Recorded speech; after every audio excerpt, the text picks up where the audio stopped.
God, Father, Son, and Holy Spirit. Amen.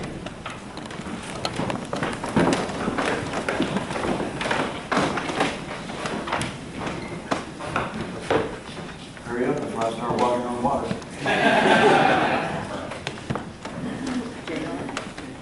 About 15 years ago, there was a small article that told about a project that was going to take place in the Sea of Galilee, and they were going to build a bridge in the Sea of Galilee.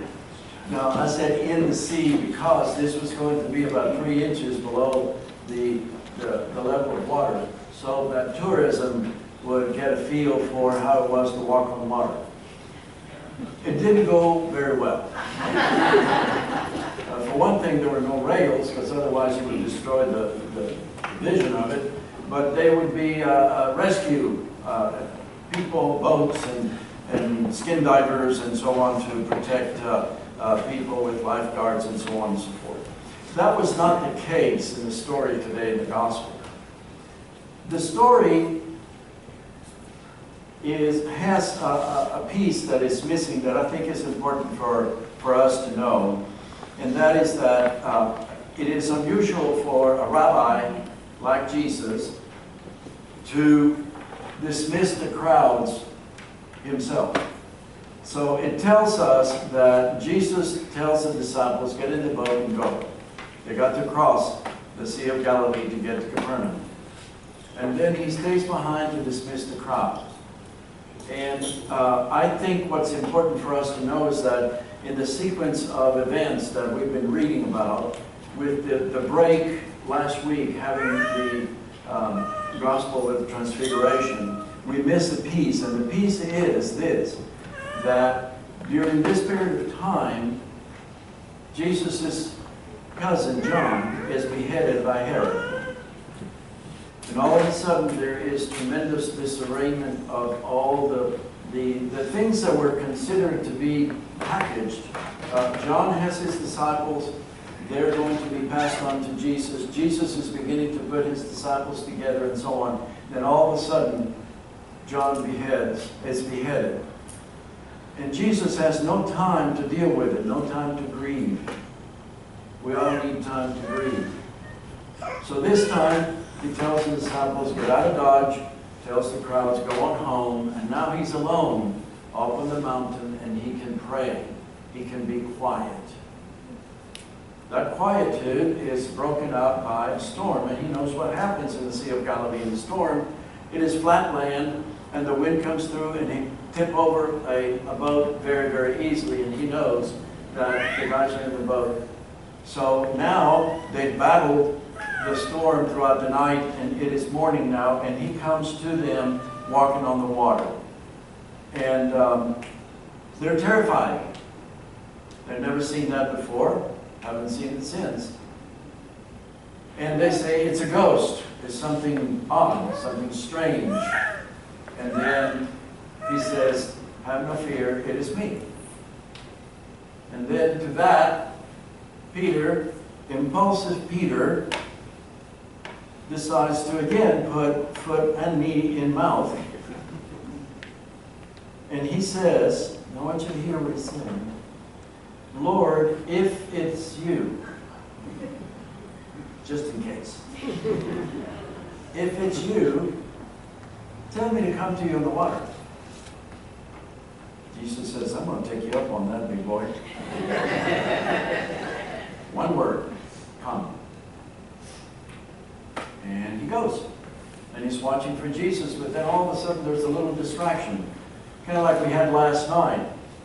When we were in this piece right here, here came the storm last night. And I mean to tell you, when you start talking about walking on the water and you get 5 inches of rain, you wonder what is all going on. So he's watching Jesus, and then all of a sudden gets distracted, begins to sink. And he calls, Lord, save me. And what we hear that Jesus does, he reaches, grabs him, and pulls him up. Now Jesus is on the water, and he doesn't sink. You pick up on that? And he's not on that little bridge either. He pulls him up and says, Peter, you have no faith. in so many words. And then the rest of the boat sees what's going on and says, truly you are the Son of God. Walking on water. I believe that walking on water is a common human experience. It is. We call it risk-taking. Anytime we step out of the boat, the safety of the boat, every time we go beyond the status quo, every time we go beyond the acceptable, beyond the silence of stagnation, we are walking on water. Now, some people go through not really at all. Okay? 10 grandkids and 6 kids. He's celebrating. He loves what I'm saying. It's great. Okay. Some people take the risk-taking to an extreme. So what we need to do is realize that sometimes risk-taking has to be balanced with what would the outcome of it be. For instance, in 1901, the first person to go over Niagara Falls in a barrel. Would you do that today? No. But her name was Anna Taylor. No one else had done it before. In Tennessee, because of the football rivalry with the state of Arkansas, we had a very tacky joke about those who lived in Arkansas. And it went like this. Do you know what the last words of a redneck in Arkansas are? Hey, y'all, watch this. So some risk-taking is just plain dumb. However, some people are risk-takers in the right sense of the word. Christopher Columbus was not deterred by 2 turndowns until the king and queen of Spain gave him enough money to come. And look what happened. You could flip over to NASCAR or NHRA and see men and women who are risking their lives with protection, with training, racing cars. Anyone who batted against Nolan Ryan, a man who could throw a ball 105 miles an hour and 60 feet 6 inches, they were risk takers. And for those of you who are old enough to remember the heydays of the New York Yankees, will remember a pitcher by the name of Ryan Duran. Ryan Duran was legally blind, wore real thick glasses, and he pitched. Would you stand next to home plate knowing that Ryan Duran was going to pitch? I would not. But many did. And it goes, the story goes that Ryan Duran at least one time threw the ball into the Yankee dugout because he could not see home plate. So some risk takers are planned, they're trained to, and others are not. But I say to you that walking on water is a common human occurrence. Without people trying to walk on water, what would the world be like? Well, to begin with, no one would get married. There's a story about a woman walking down the street and a voice says, stop. And she stops and then a piece of metal falls from a building that's being built. And she says, who was that? Who said that? Nothing. A few days later, the same. The voice booms, stop. And a car out of control zooms by in front of her, missing her by a few inches. And she looks around and the source of the voice is nowhere to find. And she says, who said that? Who said that? And the voice says, do you know who I am? She says, no. She says, I'm your guardian angel. I'm here to protect you from harm. And he says, okay, thank you, but there's one question. Where were you when I got married? We all take risks. We're all risk takers. Without risk taking, there'd be no new businesses. No new relationships would be formed. No new homes would be built. Last week, there's that section in the Dallas Morning News where you have what happened in 1824, da da da da da. One of them was the date for the publication of Helen Keller's diary.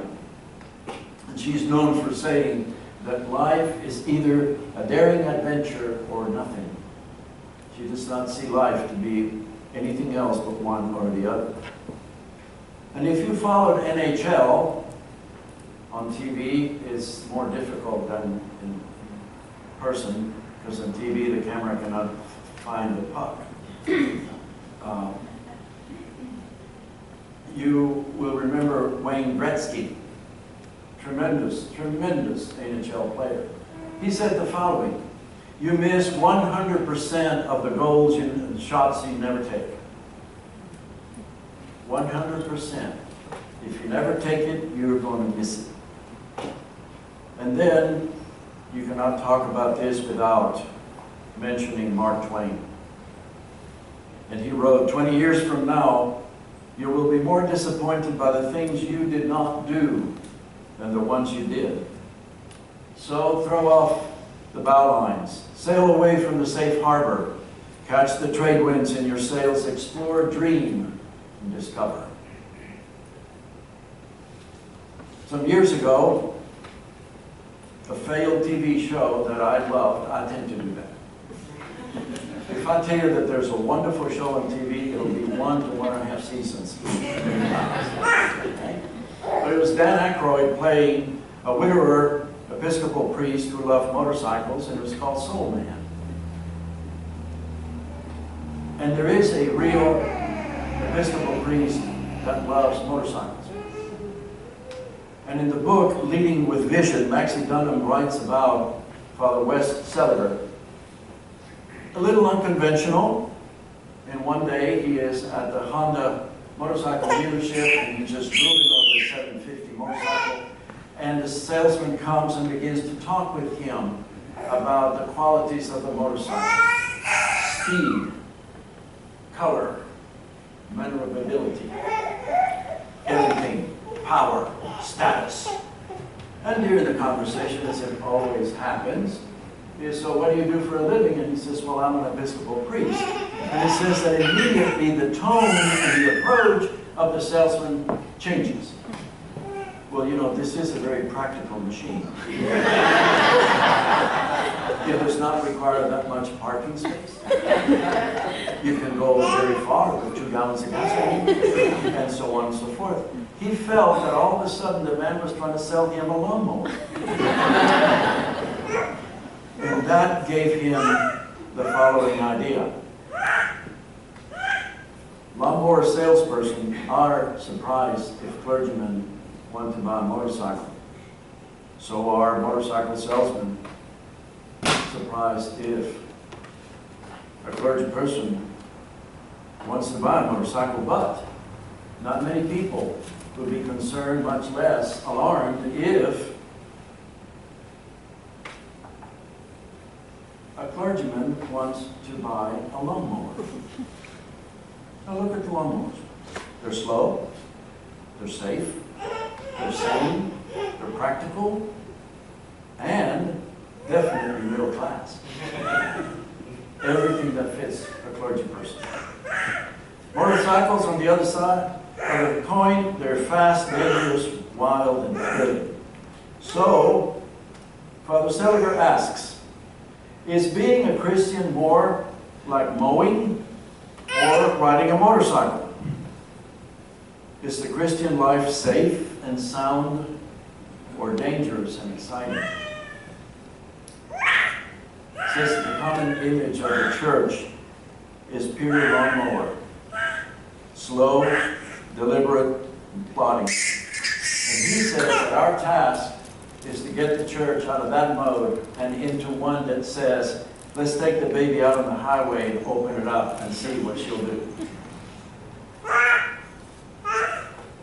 You know what the follow-up question is. You're sitting in what you can make either a lawnmower or a motorcycle. How do you see Holy Trinity by the lake? Are we risking enough individually and collectively? Are we trying to walk on water? See, maybe Jesus was testing Peter. by letting him jump out of the boat. And he's also saying, have no fear, it is me, come. And maybe this is why Peter was made a leader at that time. Because Jesus knew that if he asked Peter to do something, Peter would do it. So, Jesus still needs somebody willing to walk on water. So are we willing to do that? Are we willing to go and risk? See, risking great things for God is no risk at all. Because he's promised to be with us. He's there to pull us up. He's there to watch us walk. For how long? As he said in the Gospel of Matthew, forever. Until the end of the age. How long has it been since you took a risk for God? I didn't like the answer of that when I answered it for myself, because sometimes I shy away from disclosing what I do for a living. Because after all, they're going to ask me questions about God, and don't want to mess with that. I should mess with that. I'm supposed to mess with that. God wants me to mess with that. But being a coward, I don't do it. Maybe perhaps you have been in a group where an off-color joke was said, impacting on somebody's ethnicity or religious affiliation. And although you were affected by it, never said anything. How long has it been since you took the risk and invited somebody to come to church? What are the great risks that we're taking for God? God needs people.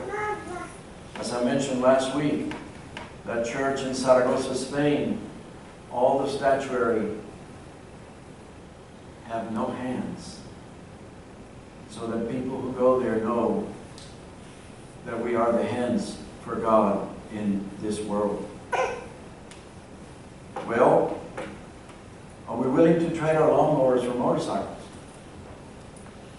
Some of us are, and some of us are not, because we need both motorcycles and lawnmowers.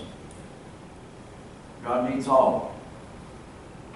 We don't have a submerged bridge to fake walking on water, but God is calling us. He's saying, come and walk with me. Will we do it? In the name of the Father, and of the Son, and of the Holy Spirit. Amen.